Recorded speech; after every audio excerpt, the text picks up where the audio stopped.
So recording in progress. Okay, so for those who are here on the very first time, I am Jill Cillionaire, and you guys could have been anywhere else in the world, but you're here with me in the words of Jay-Z, and I thank you guys, all right, because, you know, it takes a lot to continue this type of program, you know, for you guys to come on every week to learn all there is to learn. So we're gonna just so today we are doing networks, right? And then I'm gonna just give you like a brief overview of what we did the weeks before. And then we're gonna get into networks because networks are important about your coins. So let's get started, okay? So I am going to share my screen.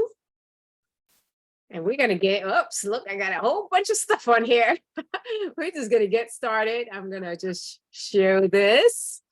My usual, you know, my welcoming, happy to see you guys presentation, right? So I'm gonna get into presentation mode.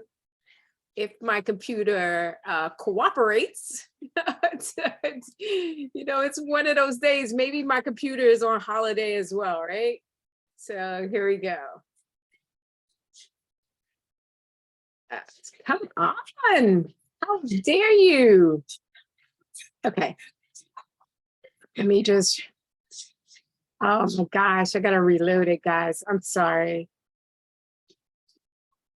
My computer have a mind of its own today. Now I have to move this.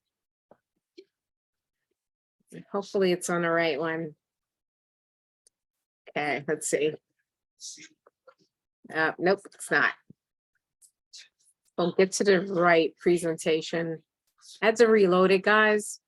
I don't know, my computer had a mind of its own today. So hopefully it'll cooperate with me and make sure that I am giving the correct presentation. All right, so here we go.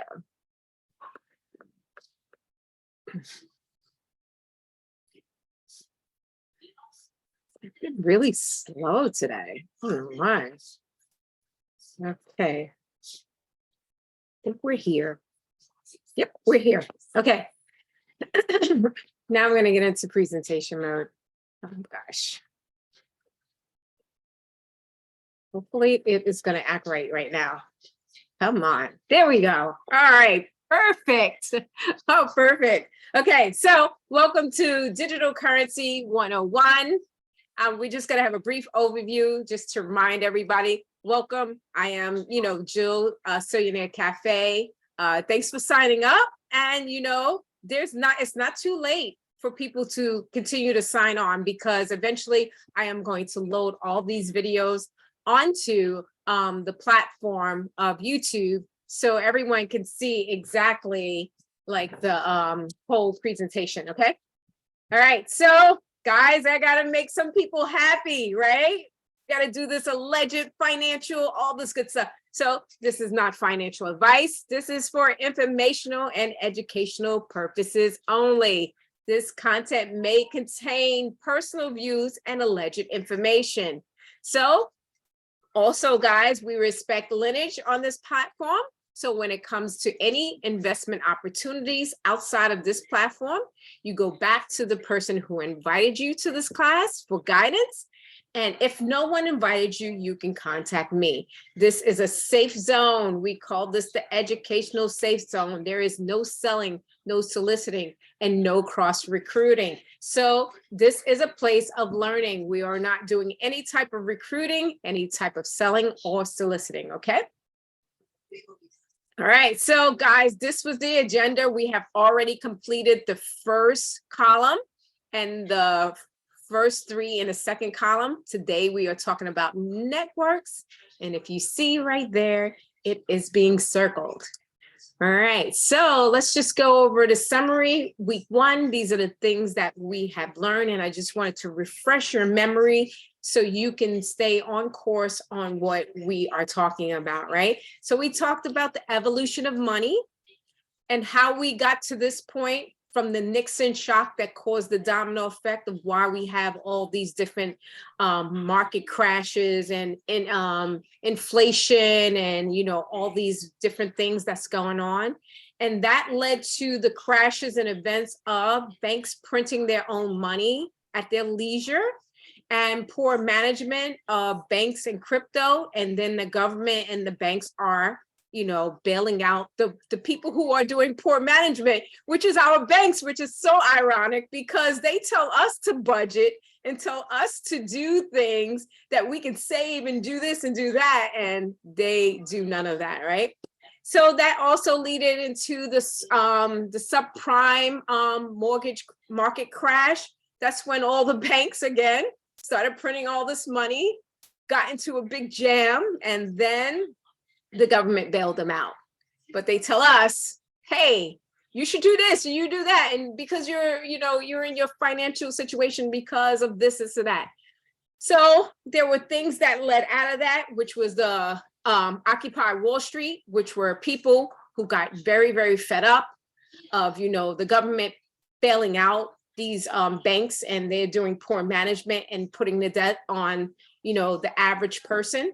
And, you know, Robinhood is another one of the companies that came in and they started to take money and, you know, kind of put retail stock market people in a situation where they lost their money and they were sued. And so that, you know, formed the group called the AMC Apes, saying that there's no transparency in the market and that, you know, hedge funds and the government can do whatever they want. They don't have to tell us anything, and they are the ones who are benefiting. And out of all of these things up top, that was the reason why Bitcoin was created.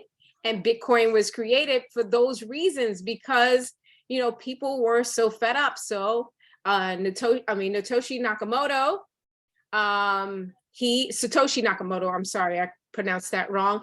He, she, or a group, whoever it is, created Bitcoin so the people can have their own banking system, their own system where they have transparency, where they control how their funds are being used and all those type of things. And out of that, we found out that, you know, there is a system, and the system is CeFi and DeFi. CeFi is your current banking system. And then DeFi is not your banking system. It's not ran by the government.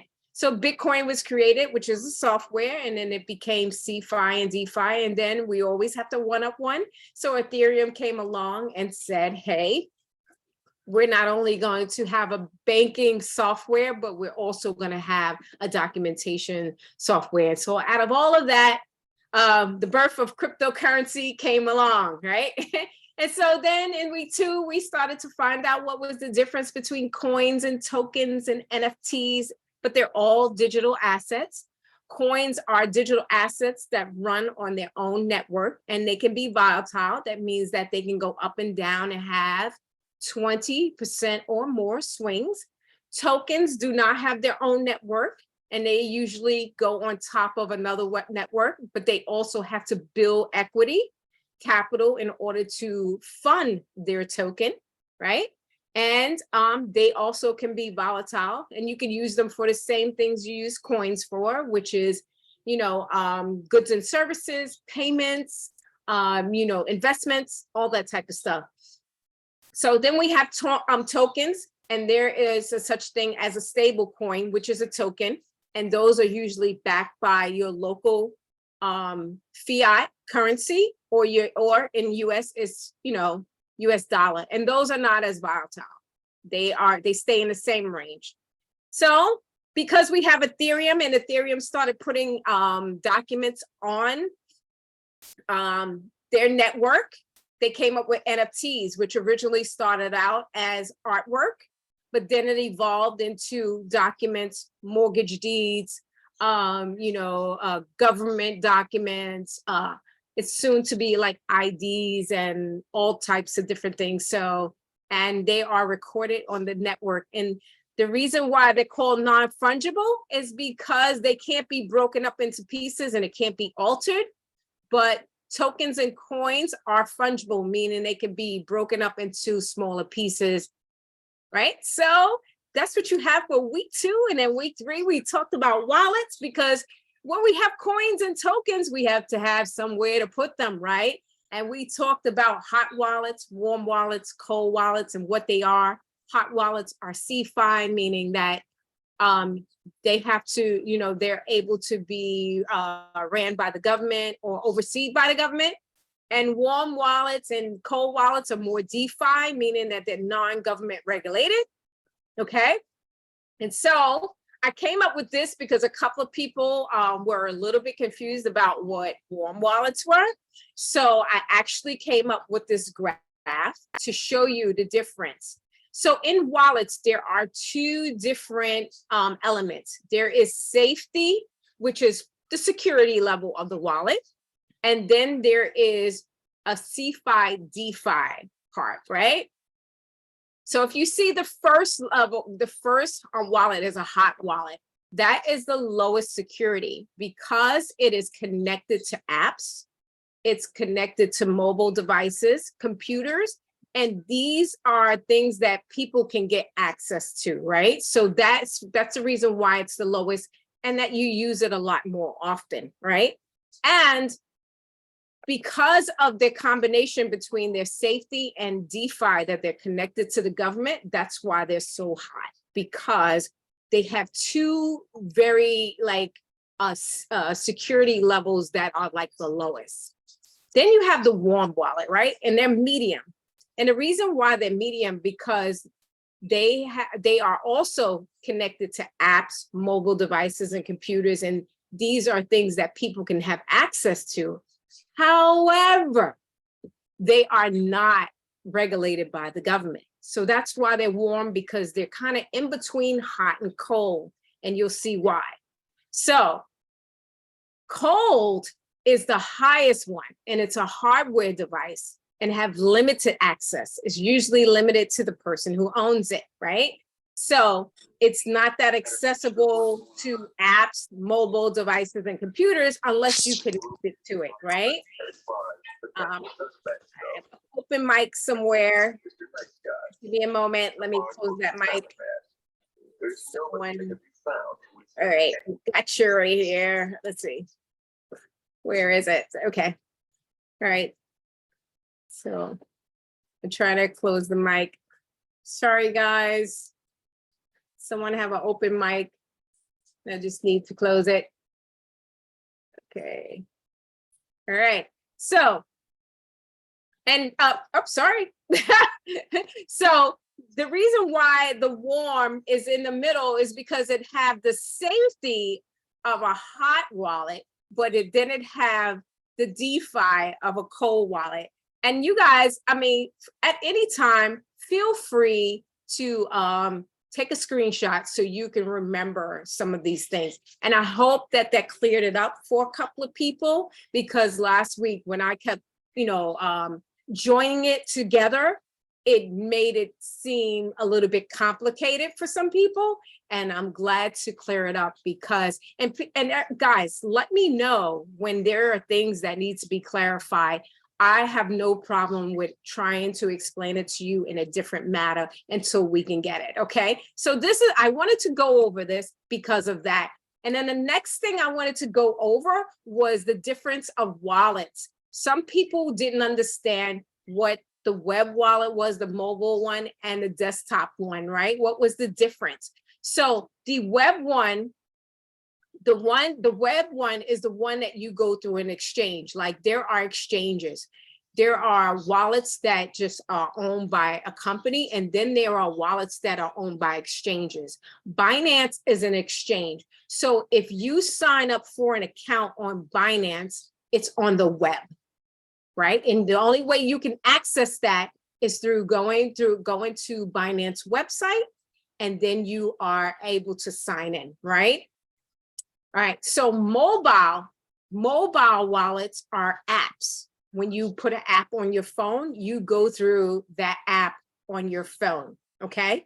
So that's that type of wallet, which is a mobile wallet, right? And then the desktop wallet. The desktop wallet is like a software. So what you do is you download it or you buy it and you put it in your computer, and it's only accessible from your desktop, right? So, and then the hardware wallet, you know that it is a wallet that you buy and you use it that way. So I just wanted to clear those things up so people can get a different view on that. So I hope this was helpful. I actually got two different explanations. And if you want to screenshot that, feel free to screenshot anything on these presentations to help you understand what a wallet is, okay? All right, so now that we know, that we had some history issues, right? And then we got this guy, this woman, this group, Satoshi Nakamoto, to come in and say, hey, we need a new system that's not government regulated, but we need to get into there and we need to tie it in some way. Okay, cool. We're gonna make Bitcoin. We're gonna make that Bitcoin software. We're gonna be our own bankers, right? And then they said, okay, Ethereum came in and said, okay, we're gonna make Ethereum. But out of all of that, we got cryptocurrency, the birth of cryptocurrency, right? So we got coins and we got tokens. And now we have to put them in a wallet. We had to have them somewhere because we can't go to the bank and say, put my crypto on my app or put it in my bank account. So in this instance, you are your own banker. So we had to make a wallet, right? And now, how do we transport coins or cryptocurrency from person to person, from place to place? Introducing networks. That's how they're going to travel back and forth on the software, back and forth.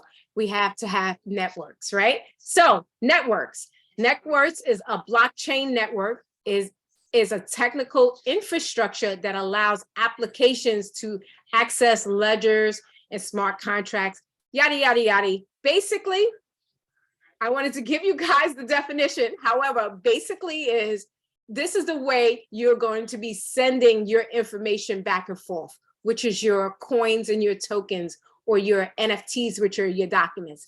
It's going to travel on this network, right? All right, so networks comes in many different forms, many different networks, but the most common ones are the ERC20. I have the box going around it. These are the most common ones that are used. ERC20, TRC20, BP20, which is also BSC, which is the Binance, right? So we use these to send, cryptocurrency, whether it's coins or tokens, we use it to send it back and forth, right? So I'll show you how it's going to be used.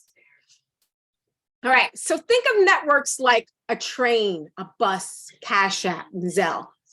In a way of a train, okay, so think of it like a train. If you were going to Broad Street and you needed to go on a train, you have to figure out what train goes to Broad Street, right? So you say the A train goes to Broad Street. You wouldn't get on the B train to go to Broad Street because you know that the B train does not go to Broad Street.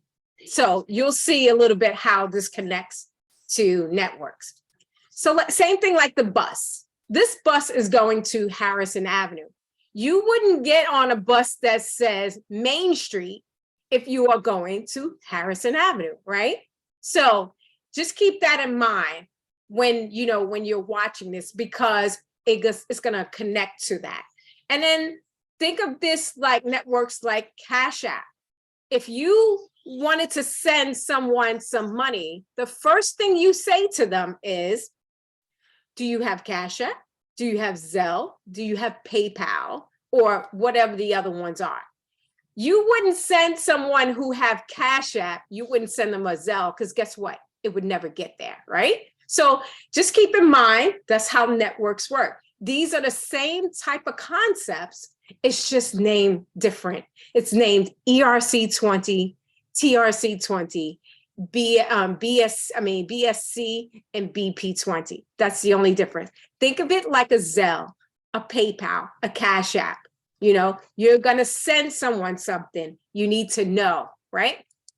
All right. So when you are sending crypto, you have to pick the correct network to send your coins or tokens on. You get that information from different places depending on your course of action. So basically what happens is if I was sending Kelly $100 in crypto, I would have to find out from her what crypto you want me to send and what's your address.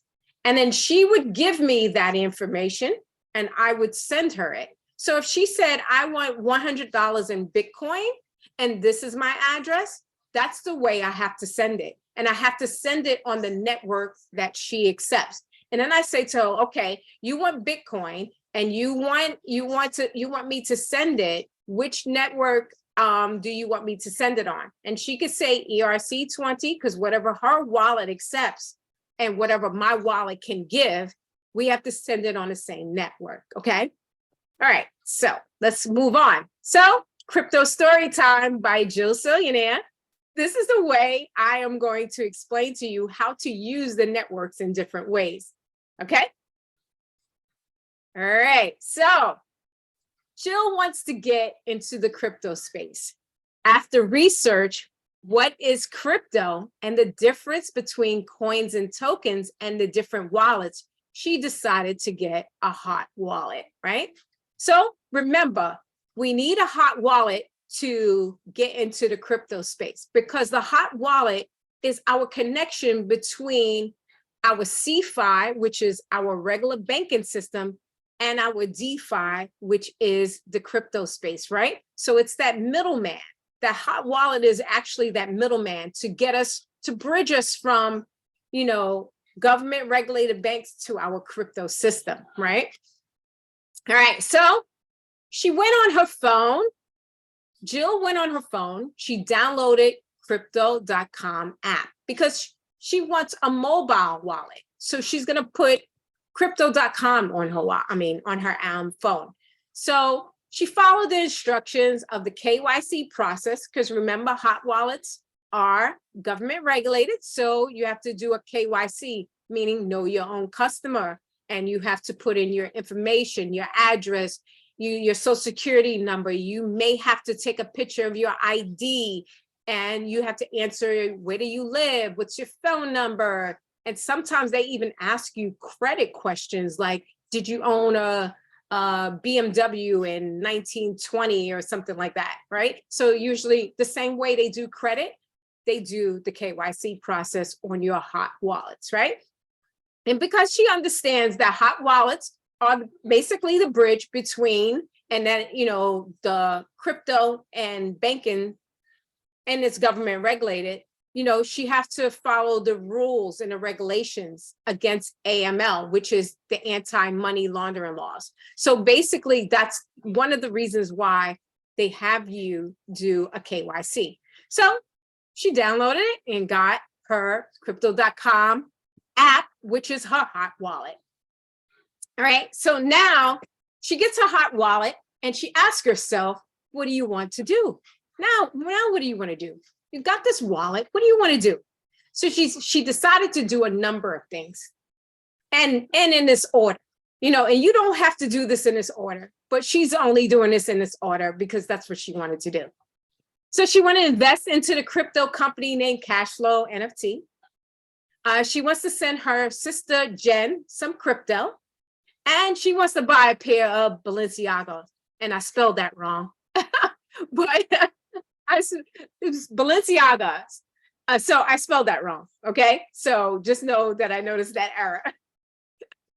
All right. So first example, this is the first thing she does. First, she worked on her Cashflow NFT investment. So she did her due diligence by researching the company. And then she went on the Zooms. She found out that Cashflow NFT is a crypto investment group that looks for investment opportunities in the crypto space. And Cashflow NFT got involved in a startup company named Miracle Cash and More. And they will be the future banks of the crypto world. So when she decided to do all of that, she said, yes, it's a go. Let's get it. Let's get it done, right? So after she said yes to the invest, she reached out to the person who invited her to the cash flow NFT platform, and they gave her the information on how to get started. So Jill had to send 5,000 US dollars to the platform to get involved in the investment group. But it also, she also had to pay gas fees to buy the share in the startup company, right? So this is what gas fees are. Gas fees is a fee it costs you to send it on the network. Remember the network? It's a fee, right? The reason you have these fees at your regular banking system, but you don't see it because the bank takes care of it and it kind of combines it into other fees in your checking or your savings account, right? But because we're our own banker and we have such transparency, we actually get to see these fees. But in your banking system, at your regular bank, Bank of America, TD or whatever, they don't show you these fees. They don't show you these fees regularly, like you would have to ask. But there are fees associated with you sending money. But I think with a wire, you get the fee up front. They actually have the fee up front, which is like $35, $40, somewhere in between it. But anyway, this is a fee to send it on the network, right? So I have, from my hot wallet to the person I'm sending it to, I have to pay a gas fee. And gas fees are fees to say, hey, we charge to send this. It's basically like a wire. We're going to charge you to send this, okay? All right, so Jill was told to send her 5,000 US dollars to cash flow NFT in the form of crypto. So her instructions were this: $5,000 USDT, and she had to send it on one of these networks. And these are the networks: Bitcoin, TRC20, ERC20, BSC, or BP20. Those are the networks. And she have her choice, because depending on her wallet that she have, certain wallets will only allow you to do certain networks. So, and then they said, hey, these are the addresses that you're going to have to send it to. This is our Bitcoin address. This is our ERC20, BSC, BEP20 address. And this is our TRC20 address, right? So this is my trick when you're looking at these addresses to make sure that you're avoiding a lot of mistakes. I know that these numbers start with a certain thing. So Bitcoin always starts with a number, always starts with a number. It could be any number. It could be 1, 2, 3, 4, 5, anywhere on any number from 1 to 9.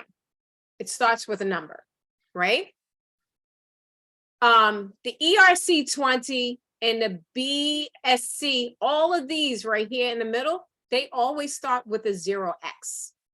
So you'll know, because you are not able to send a Bitcoin. You can't send on a ERC20 a Bitcoin address. It will never get there.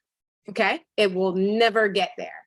Remember, this is like sending someone Cash App who have Zelle. It will never get there. So the same thing applies. So these are my tricks. And the TRC20, theirs always start with a T, always. And we have this unspoken rule in the crypto space that says you always check the first 4 and the last 4. We call that 4 for 4, and you turn your hand around.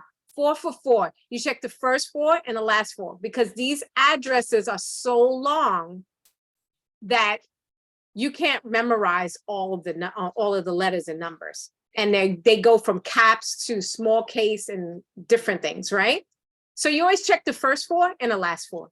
And another and last rule, you always copy and paste the address, because it would be too long to type out and you may occur some errors, right? So let's go over that. You always check to see which network. You can tell by the address which network it belongs to, because Bitcoin start with a number. ERC20, BSC, and BEP always starts with a 0x, and TRC always starts with a T. So, and then you do your 4 for 4, 4 for 4. Check the first 4 and the last 4, right? And then you always copy and paste. So these were her instructions, right? This is Jill's instructions. This is what she was told, right? All right. So because Jill had crypto.com, and that's a hot wallet, she can only send ERC20 or BSC BP20, because that's the only thing crypto.com works on. It only works on those networks. It won't allow her to send Bitcoin, and it won't allow her to send TRC20. So she have to do that. And so she thought about it. She said, ERC20 or BSC, which one I want to choose? And she chose the BSC because out of the two, BSC gas fees are cheaper, right? So she wants to spend her money wisely. So she chose the BSC, right? Okay, so these are the steps she took.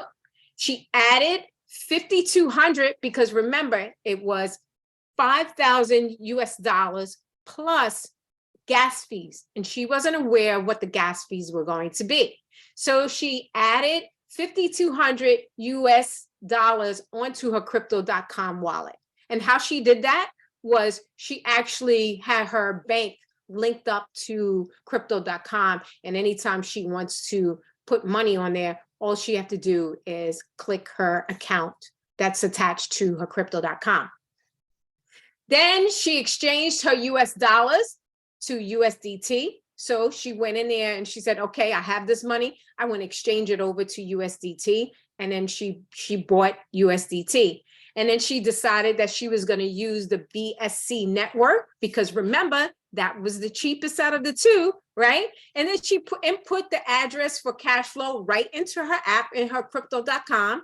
And she put it in there and she said, I want to send it to this person. She put the address in there. She checked it to make sure that it started with OX. And then she did her 4 for 4, right? 4 for 4.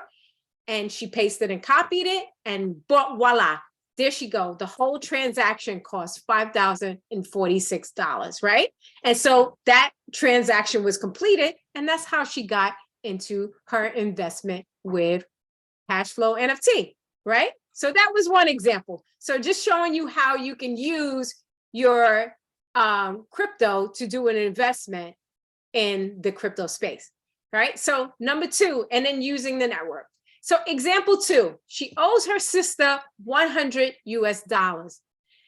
And Jen wants her to pay her in Bitcoin.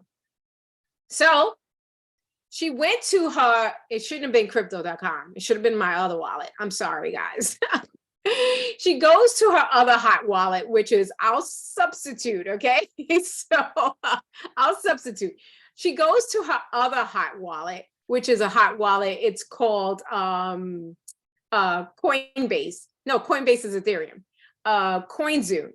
She goes to CoinZoom, right? And she knows that this is a hot wallet. And, you know, basically she still had 154 US dollars in there, right? So same process. What she did was she went in there, she had 154 US dollars, and she said, okay, I'm going to exchange my US dollars for Bitcoin so I can pay Jen, right? So she exchanged $102 because remember, gas fees is involved for Bitcoin. And then she gets the address from Jen and she says, hey, Jen, send me your Bitcoin address because I want to send you your $100 in Bitcoin. So Jen sends her the address and guess what? She first checks that it starts with a number. And she said, okay, cool. It starts with a 1, so I know it's a Bitcoin address. And then Jill inputs that information in her wallet to send it to Jen. So she puts it, it gets right into the wallet, wired into the wallet, right? And remember, this is going to go on the Bitcoin network, right? So she remembered to double check the currency, the digital currencies right there, the 4 for 4. She double checked that and she did her check and then she confirmed and she sent Jen what she owes her, right? Debt paid. Voila, there it goes. So that's how some people send, and it could be a gift. They can send from person to person because they're using a different network. On this particular example, I was using the Bitcoin network. So I'm using the Bitcoin network to send Jen the money. So, or the crypto, right? So that's how that one works. Okay, so let's go to example 3. In this example, this is how people purchase things with crypto. So Jill was online shopping and saw that Balenciaga had some cute slip-ons and they accept crypto. And she have crypto in her hot wallet. Well, she's going to add crypto. So if you see in this photo, Balenciaga says that this product is eligible for crypto payment, right? So this is how some people are purchasing with crypto. So Jill gets her hot wallet going. She puts adds 1,000 US in her crypto wallet. She decided that Balenciaga had an address to send it to and what network they were on. Usually they're going to accept the more stable token, which is USDT. And then she said, well, you know what? Depends on where they want me to send it, whether they want me to send Bitcoin or USDT, and what network they want me to use, Bitcoin or TRC20 or ERC20. That depends. So let's just say, hypothetically, in this example, they were accepting USDT, which is a more stable token, right? And the network was ERC20. Well, that's the way she would have to send it, on the ERC20 network. And they ask you in your app, which network are you going to use? They ask you. And then she says, okay, now I got to send USDT. So 2 things have to be correct when you're doing these transactions: the network and the coin or the token. It have to be correct because you're not allowed to send Bitcoin for a USDT transaction. You cannot send Bitcoin on an Ethereum on ERC20 network for it to get there. So those things have to be correct. So in this situation, I have to make sure that I'm matching. Balenciaga wants USDT, check. I will get USDT coin or token. Balenciaga wants me to send it on ERC20, check. I will send it on ERC20.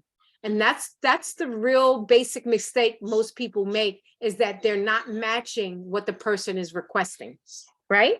So lo and behold, because Jill sent it on the correct network and the correct address and the correct coin, basically what happened, she receives an email notification confirming her purchase.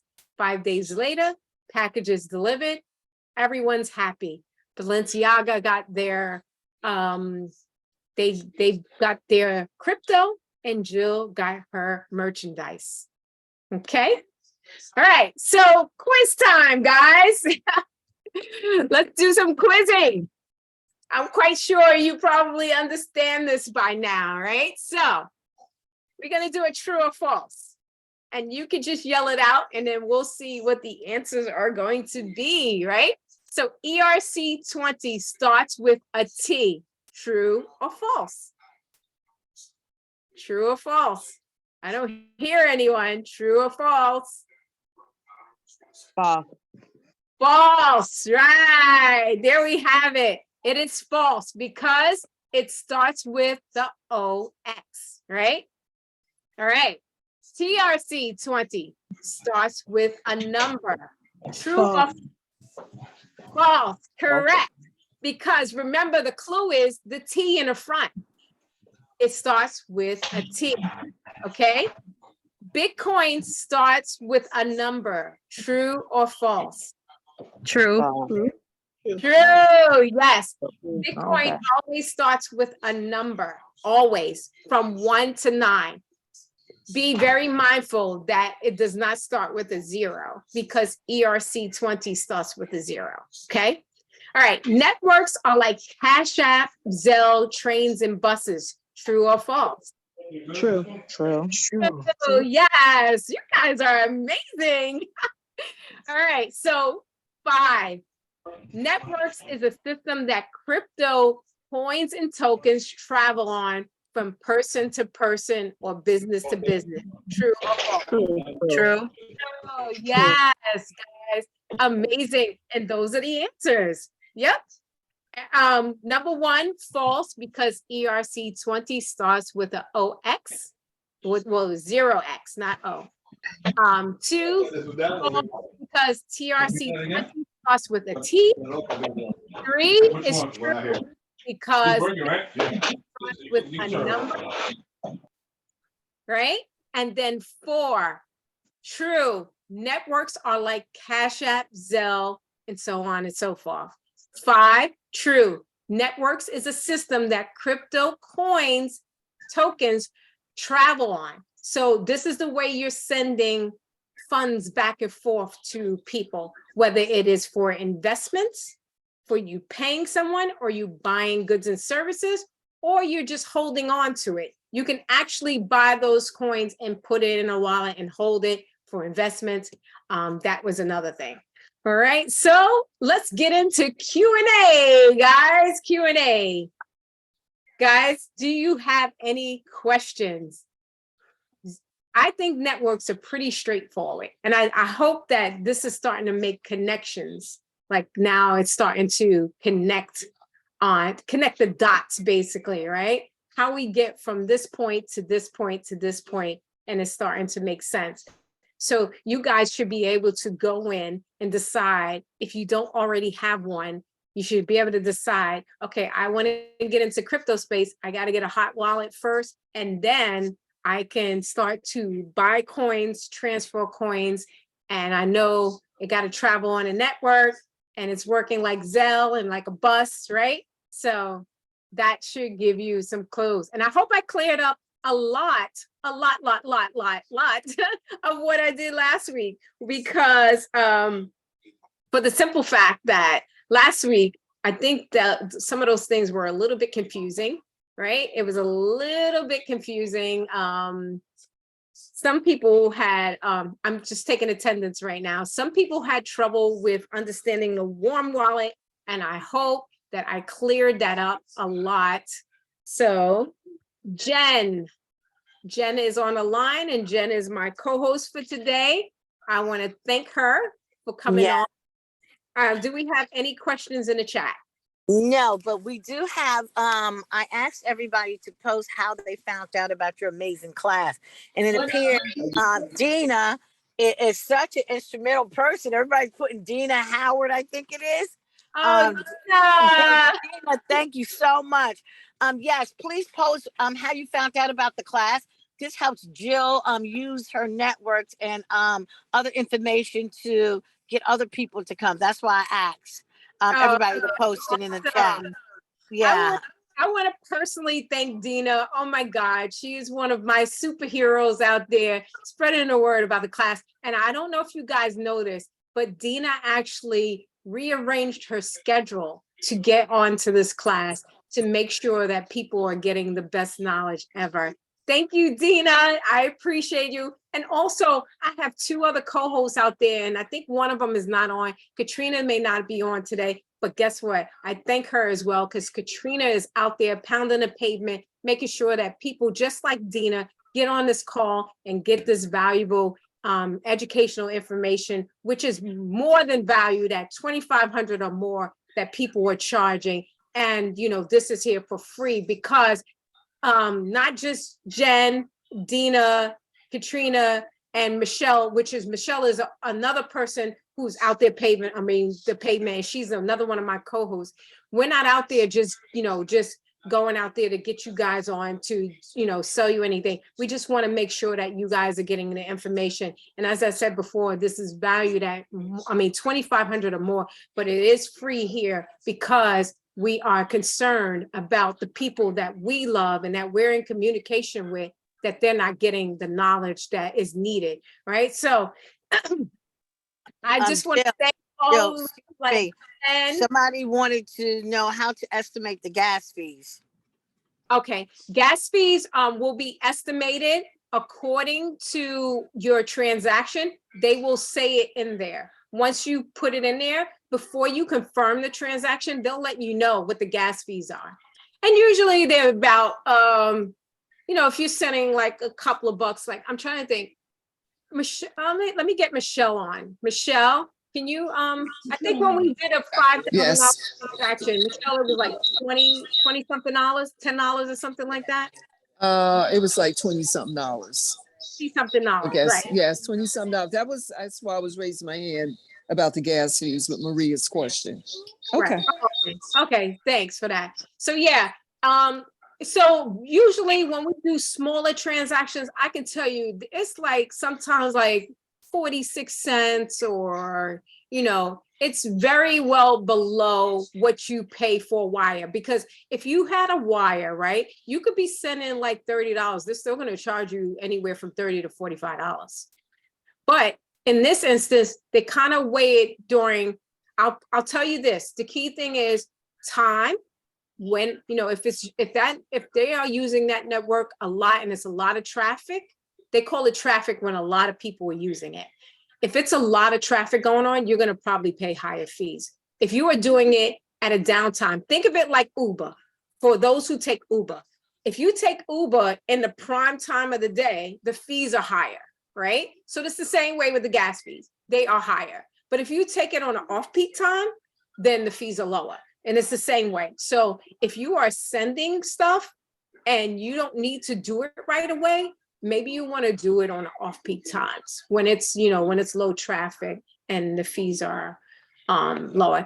I wanted to get Junie's question. She raised her hand, or he, I'm sorry if I'm mistaking your gender, but Junie, if you want to unmute, I saw you there. Janelle, it's Beverly Janelle. Oh, Janelle, I'm sorry. Yeah, I want to give you look up at your roster and you see Janelle. Oh, Janelle. I'm Dina's person too. Oh, Dina. So thank you very much. Okay. And you're talking to a 79-year-old, 80-year-old person, and it's one. Because Dina has taught me some, but now it's all coming together. By this is my first time joining you guys, but thank you so much. You guys are awesome. Thank you. Really appreciate that. I truly, truly do.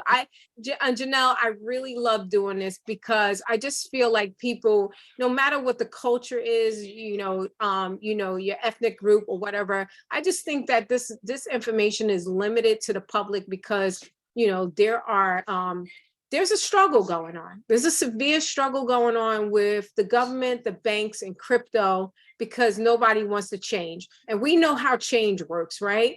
A lot of people are resistant, and they are resistant. They're very resistant, and there's lots of problems there. But I can tell you that crypto isn't going anywhere, and crypto is the next currency. It's the world next currency, and they're going to be changing into crypto banking systems, right? And that's why the bank is so resistant, because the bank had their run. They have been poor managing the money. They've been printing money, and people are tired of it, and it's time for change. So basically, what's happening is a big struggle. And, when it's a big struggle and people are resistant, especially if it's the government, then what happens is they're not actually putting this information out for people to see. They tell you all the bad things about crypto, but how many times you watch the news and they told you all the good stuff? Have anybody told you guys that Balenciaga has been accepting crypto for the past like half a year now? That the New York Feds is testing their own crypto out to basically start their own crypto. and they have banks that are in line with them to test out the crypto, which is Bank of America. There's Chase. There is Central Bank. They're all testing out with the New York Feds. You know, did anybody tell us that, you know, South Carolina already have their bit law intact, where you got to buy a license in order to, and that's why South Carolina is having so many problems, because they have a bit law intact that in order for you to do business there, you have to buy a Bitcoin license. And the same thing, and I think California just started that out. They just started their bit law out, but Idaho, Texas, there are a number of Hawaii, they're all already had their bit laws intact. And that's why those states having such difficulty getting certain wallets, because they have a Bitcoin, license that people have to buy, and people are looking like, hey, I can go to other states and do it for free. Why do I need to go there to buy it? So yeah, but Jen, go ahead. I'm just talking so much. Okay, someone posted, if Jill don't mind, can she advise the difference between a token and a coin? Okay, so tokens, let me just go back in my presentation so I can show you. I have a long presentation, so it's gonna take me a minute because I just add on and add on and add on. So, okay, we're gonna go past wallets. Because I know some people probably missed it. Okay. There we go.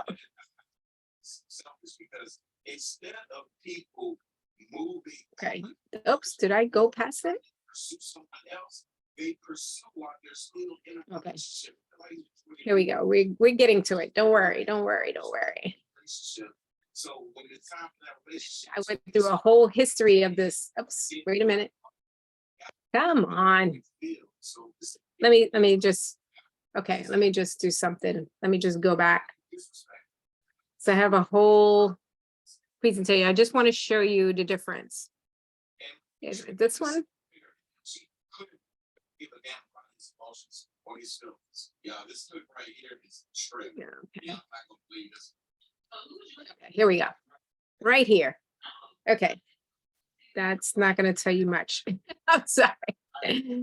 All right. So, okay. So here's an example. And I like to use everyday things in order to explain this. But tokens, coins have their own network. So basically, Bitcoin is a software, right? And people, it's different levels to Bitcoin. Bitcoin is a software. Bitcoin is a currency, and Bitcoin is in the stock market to make money. So basically, when people are buying shares of Bitcoin, they are buying they're buying shares of the software. So Bitcoin is a currency, but it's also a software, and they have their own network. That's the network I was talking about. They have their own network where you can send currency on. So anytime you think of Bitcoin, you're sending a coin on there. So they have their own networks. So it's basically like Verizon. Verizon have their own networks, their towers, they own the equipment, they own the data, right?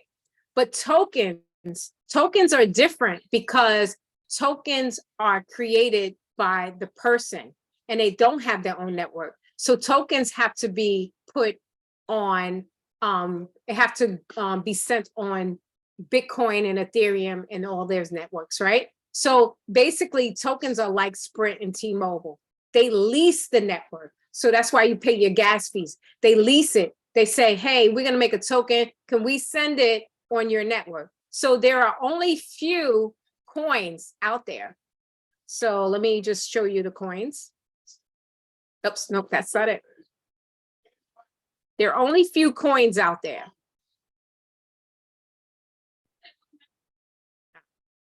Okay, and these are the coins.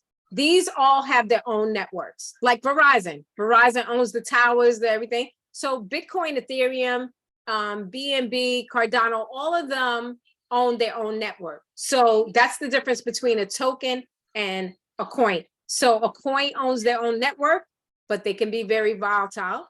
But tokens are created in different ways. Tokens can be equity tokens, they could be utility tokens, and they could be payment tokens. So basically what happens is a person who wants to create a token have to have a certain amount of equity behind it.